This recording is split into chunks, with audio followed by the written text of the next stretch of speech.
ರಾಮ ಮಂದಿರ ಕಾರ್ಯಕ್ರಮಕ್ಕೆ ಉತ್ತರ ಪ್ರದೇಶ ಮುಖ್ಯಮಂತ್ರಿ ಯೋಗಿ ಆದಿತ್ಯನಾಥ್, ರಾಜ್ಯಪಾಲೆ ಆನಂದೀಬೆನ್ ಪಟೇಲ್, ಮೋಹನ್ ಭಾಗವತ್, ಬಾಲಿವುಡ್ ಸ್ಟಾರ್ಸ್ಗಳಿಗೂ ಕೂಡ ಕಾರ್ಯಕ್ರಮಕ್ಕೆ ಆಹ್ವಾನ ನೀಡಲಾಗಿದೆ. ಬಾಲಿವುಡ್ನ ಬಿಗ್ ಬಿ ಅಮಿತಾಬ್ ಬಚ್ಚನ್ ಅವರಿಗೂ ಕೂಡ ಇವತ್ತಿನ ಧ್ವಜಾರೋಹಣ ಕಾರ್ಯಕ್ರಮಕ್ಕೆ ಅವರಿಗೆ ಇನ್ವೈಟ್ ಮಾಡಲಾಗಿದೆ. ಹಾಗೆ ತೆಲುಗು ನಟ ರಾಮ್ ಚರಣ್, ಅಕ್ಷಯ್ ಕುಮಾರ್, ಬಾಲಿವುಡ್ ನಟ ಅವರು ಕೂಡ ಬರಲಿದ್ದಾರೆ. ಮಾಸ್ಟರ್ ಬ್ಲಾಸ್ಟರ್ ಸಚಿನ್ ತೆಂಡೂಲ್ಕರ್, ಕ್ರಿಕೆಟ್ನ ದೇವರು ಸಚಿನ್ ತೆಂಡೂಲ್ಕರ್, ಮಾಜಿ ಕ್ಯಾಪ್ಟನ್, ವಿಶ್ವಕಪ್ ವಿಜೇತ ಕಪಿಲ್ ದೇವ್, ಇವರೆಲ್ಲರಿಗೂ ಕೂಡ ಇನ್ವೈಟ್ ಅನ್ನು ನೀಡಲಾಗಿದೆ, ಎಲ್ಲರಿಗೂ ಕೂಡ ಆಹ್ವಾನ ನೀಡಲಾಗಿದೆ. ಸೊ ಯಾರ್ಯಾರು ಇವತ್ತು ಭಾಗವಹಿಸ್ತಾರೆ ಏನು ಅನ್ನೋದು ಕಾದು ನೋಡಬೇಕು. ಸಾಕಷ್ಟು ಗಣ್ಯರು ಇವತ್ತಿನ ಒಂದು ಅದ್ಭುತ ಕ್ಷಣಕ್ಕೆ ಸಾಕ್ಷಿ ಆಗಲಿದ್ದಾರೆ ಅಂತ ಸದ್ಯಕ್ಕೆ ಮಾಹಿತಿ ಇದೆ.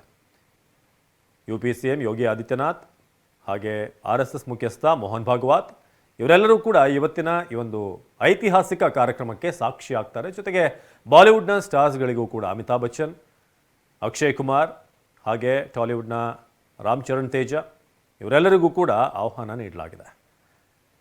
ಸೊ 191 ಅಡಿ ಎತ್ತರದ ರಾಮ ಮಂದಿರ ಮೇಲ್ಭಾಗದಲ್ಲಿ ಧ್ವಜಾರೋಹಣ ನೆರವೇರುತ್ತೆ. ಈಗಾಗಲೇ ತಾಲೀಮನ್ನು ಕೂಡ ನಡೆಸಲಾಗಿದೆ. 11 ಅಡಿ ಅಗಲ, 22 ಅಡಿ ಉದ್ದದ ತ್ರಿಕೋನಾಕಾರದ ಕೇಸರಿ ಧ್ವಜ. ಸೊ ಧ್ವಜಾರೋಹಣಕ್ಕೆ ಈಗ ಕ್ಷಣಗಣನೆ ಶುರುವಾಗಿದೆ. ಧ್ವಜದ ಮೇಲೆ ಸೂರ್ಯವಂಶಿ, ತ್ರೇತಾಯುಗದ ಚಿಹ್ನೆಗಳನ್ನು ಕೂಡ ಇರಿಸಲಾಗಿದೆ. ಭಾರತದ ಸಂಸ್ಕೃತಿ ಹಾಗೆ ರಾಮಾಯಣ ಸಂದರ್ಭದ ಅಥವಾ ರಾಮ ರಾಜ್ಯದ ಘನತೆ, ಏಕತೆ, ಸಂಸ್ಕೃತಿ ಸಂಕೇತ.